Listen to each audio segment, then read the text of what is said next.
السلام علیکم ورحمۃ اللہ وبرکاتہ۔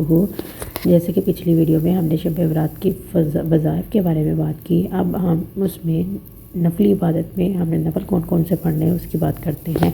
تو چلیے چلتے ہیں شب برات کے نوافل کی طرف۔ شب برات سے پہلے متصل دن یعنی 14 شعبان کو روزہ رکھیں اور اسی طرح 15 شعبان کا بھی روزہ رکھیں۔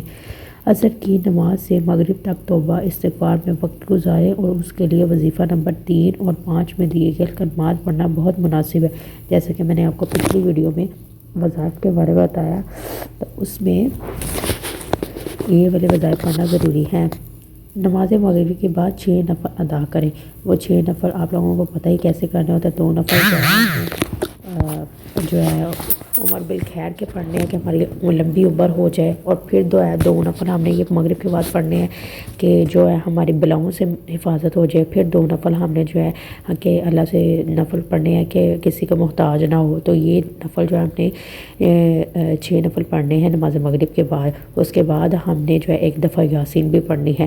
چلے چلتے ہیں آگے نفلی عبادت کی طرف۔ نمبر 26 پہ ہے رات میں 12 رکعت نفل ایسے پڑھنی ہے کہ ہر رکعت میں سورہ فاتحہ کے بعد 3 مرتبہ سورہ اخلاص کی ہم نے تلاوت کرنی ہے۔ یہ ساری جو ہے میں نفلی عبادت کی بات کر رہی ہوں کہ جو رات میں ہم نے جاگنا ہے تو ہم نے اللہ تعالیٰ کو یاد کرنا ہے، وہ نفلی عبادت کے بارے میں بات کر رہی ہوں۔ نمبر 27 پر ہے کہ مرد حضرات اس رات عشاء اور فجر کی نماز باجماعت پڑھیں کہ پوری رات عبادت کا ثواب ملتا ہے، اور ویسے جماعت سے نماز پڑھنا واجب ہے۔ سبحان اللہ۔ نوٹ: اس رات کی شروع ہونے سے پہلے لوگوں کے جو حقوق ضائع کیے ہیں یا دل آزاری کی ہے، اس کی معافی بھی فرداً ضرور مانگے۔ یعنی جس کا بھی دل دکھایا ہے، آپ کی وجہ سے کوئی پریشان ہے، آپ کے ورڈز کی وجہ سے کوئی تکلیف میں ہے، تو اس سے جا کے معافی بھی مانگے، کیونکہ یہ وہ رات ہوتی ہے کہ اس میں ہمارا نامہ اعمال جو ہے بننا ہوتا ہے، اللہ کے پاس جانا ہوتا ہے۔ تو اگر آپ معافی مانگ لیں گے تو ہمارے نامہ اعمال سے وہ گناہ مٹ جائیں گے۔ آگے اوراد و وظائف، یعنی یہ جو وظائف بتائے ہیں کہ شب برات کے ساتھ تخصیص نہیں۔ احادیث مبارک میں اکثر اوراد بغیر کسی خاص دن یا رات کے مذکور ہیں، سہولت کے لیے اس رات میں پڑھنے کے لیے لکھے گئے ہیں۔ وہاں اوراد و وظائف میں اس رات کے فضائل میں مذکورہ احادیث کے ساتھ مناسبت کا خیال رکھا گیا ہے۔ تو یہ تھوڑے سے جو ہے نا نوافل بتائے ہیں۔ باقی آپ جتنی ہی اس رات میں اللہ تعالیٰ کی عبادت کریں اتنا ہی بہتر ہے، اتنا ہی آپ کو اجر ملے گا، اتنے ہی آپ کو گناہ معاف کریں گے۔ اور اپنی خصوصی پیاری پیاری دعاؤں میں مجھے بھی ضرور یاد رکھیے گا، اور جو میرے چینل پہ نئے ہیں وہ میرے چینل کو سبسکرائب ضرور کریں، بیل آئیکن کو دبانا مت بھولیے گا، اس سے آپ کو نئے آنے والے نوٹیفیکیشن ملتے رہیں گے۔ اور پیارے پیارے کومنٹس کیجیے گا۔ جن لوگوں کو جو ویڈیو اچھی لگی ہے وہ کومنٹ میں مجھے ضرور بتائیے گا کہ کیسی ویڈیو لگی ہے، لائک بھی کریں اور شیئر بھی کریں۔ چلتے ہیں آگے مزید نوافل کی طرف۔ شب برات شب جمعہ کو آ رہی ہے، اس لیے یہ عظیم عمل بھی کر لیجئے۔ حضرت سیدنا مالک بن دینار رحمۃ اللہ تعالیٰ علیہ بیان کرتے ہیں کہ میں شب جمعہ قبرستان میں گیا تو دیکھا وہاں ایک نور چمک رہا ہے۔ میں نے کہا لا الہ الا اللہ، ایسا لگتا ہے اللہ عز و جل نے قبرستان والوں کی مغفرت فرما دی ہے۔ اتنے میں مجھے دور سے ایک گہری آواز آئی، اے مالک بن دیار، یہ مسلمانوں کو اپنی فوت شدہ بھائیوں کے لیے تحفہ ہے۔ میں نے کہا تمہیں اس کا واسطہ جس نے تمہیں قوت گواہی دی ہے، کیا مجھے بتاؤ گے کہ یہ کیا ماجرا ہے؟ تو اس پر اس نے کہا، آج رات ایک مسلمان نے اٹھ کر وضو کیا اور 2 رکعت نماز پڑھی، جس میں اس نے سورہ فاتحہ کے بعد قل یا ایھا الکافرون، قل ھو اللہ احد کی تلاوت کی، پھر دعا کی، اے اللہ عز و جل، میں اس کا ثواب مسلمان مردوں کو پیش کرتا ہوں۔ بس اللہ عز و جل نے ہم پر مشرق اور مغرب میں روشنی و نور اور خوشی و سرور داخل فرما دیا۔ سبحان اللہ۔ تو دیکھو آپ نے شب برات کی کتنی فضیلت ہے کہ جو بھی پڑھے اس پہ جو دنیا سے رخصت ہو گیا اپنی فیملی میں یا سب کے لیے کریں کہ اللہ تعالیٰ سب کی مغفرت فرمائے۔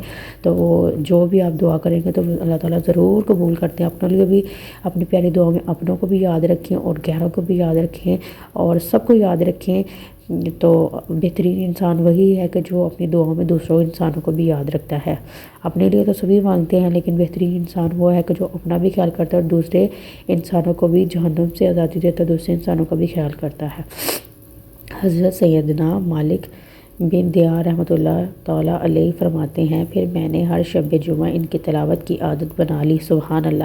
ایک رات پیارے مصطفیٰ صلی اللہ علیہ وآلہ وسلم نے خواب میں اپنے دیدار سے مشرف کرتے ہوئے ارشاد فرمایا، اے مالک بن دیار، جس قدر نور کے تحفے تم نے میری امت کو دی ہیں، اللہ عز و جل نے اس کے بدلے تیری مغفرت فرما دی ہے۔ سبحان اللہ۔ اللہ تعالیٰ ہمیں بھی اللہ تعالیٰ کی بھرپور عبادت کرنے کی توفیق عنایت فرمائے، آمین ثم آمین۔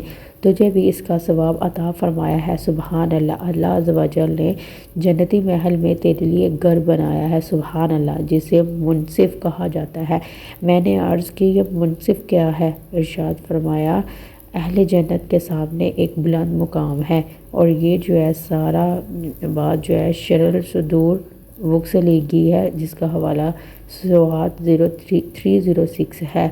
تو آپ سب کمنٹ میں مجھے ضرور بتائیے گا آپ سب کو ویڈیو کیسے لگی، اور شب برات میں اپنی خصوصی دعاؤں میں مجھے اسپیشلی یاد رکھیے گا، میرے لیے بھی مغفرت کی دعا کیجیے گا، اپنے پیارے مسلمانوں کے لیے، بہنوں کے لیے بھی دعا کیجیے گا، اور جو دنیا میں بیمار ہیں ان کے لیے بھی کیجیے گا، جو بے اولاد ہیں ان کے لیے، یعنی سب کے لیے دعا کیجیے گا، اور اپنے والدین کی قدر کریں، والدین کے ساتھ حسن سلوک سے پیش آئیں۔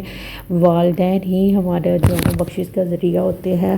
اللہ تعالیٰ ہم سب کو نیک نیک کام کرنے کی توفیق عنایت فرمائے۔ اپنی عبادات، فرض عبادات کو ضرور پورا کیا کریں، نماز کی پابندی ضرور کریں، زکوٰۃ دیں، حج کریں۔ اللہ تعالیٰ ہم سب کے گناہوں کا معاف کرے اور ہمارا حامی و ناصر ہو۔